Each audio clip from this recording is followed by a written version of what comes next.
লাতিন আমেরিকার দুই প্রতিবেশী দেশ ব্রাজিল ও আর্জেন্টিনা বিশ্বকাপ এলেই বাংলাদেশ সহ দক্ষিণ এশিয়ার কোটি কোটি ফুটবল প্রেমী এই দুই শিবিরে বিভক্ত হয়ে যান। তবে আর্জেন্টিনা দলের দিকে তাকালে অনেকের মনেই একটা প্রশ্ন জাগে। ব্রাজিল দলে কৃষ্ণাঙ্গ ও মিশ্র বর্ণের খেলোয়াড়দের উপস্থিতি স্বাভাবিক হলেও আর্জেন্টিনা দলে কেন প্রায় সবাই শ্বেতাঙ্গ? এই প্রশ্নের উত্তর খুঁজতে গেলে ফিরে যেতে হয় কয়েক শতাব্দী আগের ইতিহাসে। কারণ আজকের আর্জেন্টিনা যতটা সাদা বলে পরিচিত, এক সময় বাস্তবতা ছিল একেবারেই ভিন্ন। Premium commercial space is now for rent.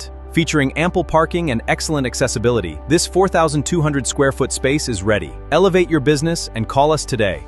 Das প্রথার যুগে আফ্রিকা থেকে লাখ লাখ মানুষকে দাসী হিসাবে উত্তর ও দক্ষিণ আমেরিকায় আনা হতো। ইউরোপীয় বণিকদের নিয়ন্ত্রণে পরিচালিত এই দাস বাণিজ্যের অংশ হিসাবেই 1587 সালে প্রথম আফ্রিকান দাসদের একটি দল পৌঁছায় রিও দে লা প্লাতা অঞ্চলে। আফ্রিকার অ্যাঙ্গোলা, কঙ্গো, বেনিন, লুয়ান্ডা ও মোজাম্বিক থেকে আনা এসব মানুষ প্রথমে ব্রাজিলে নামানো হতো, পরে সেখান থেকে আর্জেন্টিনা, পেরু, বলিভিয়া ও চিলি সহ বিভিন্ন অঞ্চলে পাঠানো হতো। 1610 সালের দিকে আর্জেন্টিনার কদরবা হয়ে ওঠে দাস বাণিজ্যের অন্যতম কেন্দ্র। এখান থেকেই পরবর্তী 2 শতকে সান্তিয়াগো দেল এস্তেরো, কাতামার্কা, সালতা ও অন্যান্য প্রদেশে ছড়িয়ে পড়েন আফ্রিকান বংশোদ্ভূত জনগোষ্ঠী। ঐতিহাসিক তথ্য অনুযায়ী 1601 থেকে 1866 সালের মধ্যে প্রায় 64,000 আফ্রিকান দাস আর্জেন্টিনায় আনা হয়েছিল। তাদের বেশিরভাগই কৃষিকাজে নিয়োজিত ছিলেন। 1700 সালের দিকে আর্জেন্টিনার মোট জনসংখ্যার প্রায় অর্ধেক এবং রাজধানীর বুয়েনোস আইরেসের 40 থেকে 42% মানুষ ছিলেন কৃষ্ণাঙ্গ অথবা মিশ্র বর্ণের। এমনকি 1800 শতকের শেষ দিকেও বুয়েনোস আইরেসের প্রায় 1/3 জনগোষ্ঠী ছিল আফ্রো আর্জেন্টাইন। 1865 থেকে 1870 সালে শুরু হয় প্যারাগুয়ে যুদ্ধ। ব্রাজিল, আর্জেন্টিনা ও উরুগুয়ের জোট বাহিনীর হয়ে বিপুল সংখ্যক আফ্রো আর্জেন্টাইন সৈন্যকে যুদ্ধে পাঠানো হয়েছিল। তাদের অনেকেই যুদ্ধক্ষেত্রে নিহত হন। একই সময়ে আর্জেন্টিনার 7ম রাষ্ট্রপতি ডোমিঙ্গো ফাউস্তিনো সারমিয়েন্তো কৃষ্ণাঙ্গ জনগোষ্ঠীকে সামাজিক ও রাজনৈতিকভাবে প্রান্তিক করে তুলেছিলেন।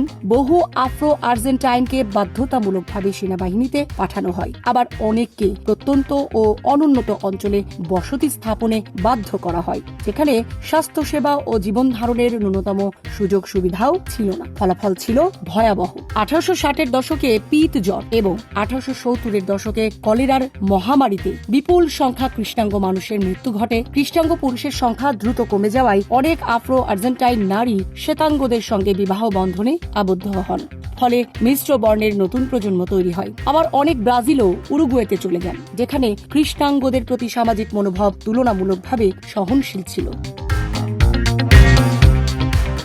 বর্তমানে বিভিন্ন আন্তর্জাতিক তথ্য ভান্ডারের হিসাবে আর্জেন্টিনার প্রায় 97% জনগণ ইউরোপীয়, বিশেষ করে স্প্যানিশ ও ইতালীয় বংশোদ্ভূত। এ কারণেই দেশটিকে প্রায় লাতিন আমেরিকার সবচেয়ে সাদা দেশ হিসাবে উল্লেখ করা হয়। আফ্রো আর্জেন্টাইনদের অদৃশ্য হয়ে যাওয়ার ইতিহাস নিয়ে একটি বিখ্যাত ঘটনা প্রায়ই আলোচিত হয়। আফ্রো আমেরিকান শিল্পী জোসেফিন বেকার একবার আর্জেন্টিনা সফরে গিয়ে জনস্বাস্থ্য মন্ত্রী রামন কারিলোকে জিজ্ঞেস করেছিলেন, আর্জেন্টিনার কৃষ্ণাঙ্গরা কোথায়? উত্তরে কারিলিও নাকি বলেছিলেন, দুজনই আছে, আমি আর আপনি।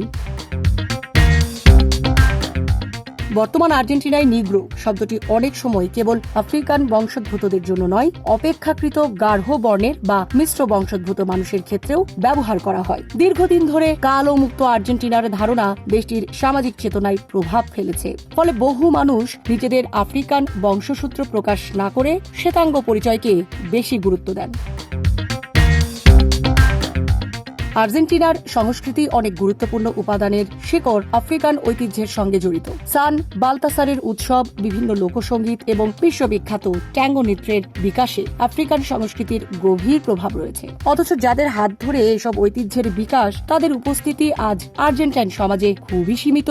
জীবন অবাক না করলে কে করবে? 28% মিল্ক ফ্যাটের অবাক করার সাথে ফ্রেশ মিল্ক পাউডার। জীবন অবাক করুক প্রতিদিন। ফুটবল তারকা লিওনেল মেসি ও দিয়েগো ম্যারাডোনা বিপ্লবী চে গেভারা, পোপ ফ্রান্সিস কিংবা অসংখ্য বিশ্বখ্যাত ব্যক্তিত্বের জন্মভূমি আর্জেন্টিনা। কিন্তু দেশটির ইতিহাসের আরেকটি গুরুত্বপূর্ণ অধ্যায় হল আফ্রো আর্জেন্টাইনদের গল্প, এক জনগোষ্ঠীর গল্প যারা একসময় রাষ্ট্রের অবিচ্ছেদ্য অংশ ছিল, অথচ যুদ্ধ, রোগ, বৈষম্য, জনসংখ্যাগত পরিবর্তন এবং রাষ্ট্রীয় নীতির জটিল প্রভাবে ধীরে ধীরে ইতিহাসের প্রান্তে ঠেলে দেওয়া হয়েছে। সামরিনা প্রীতি, ঢাকা এক্সপ্রেস।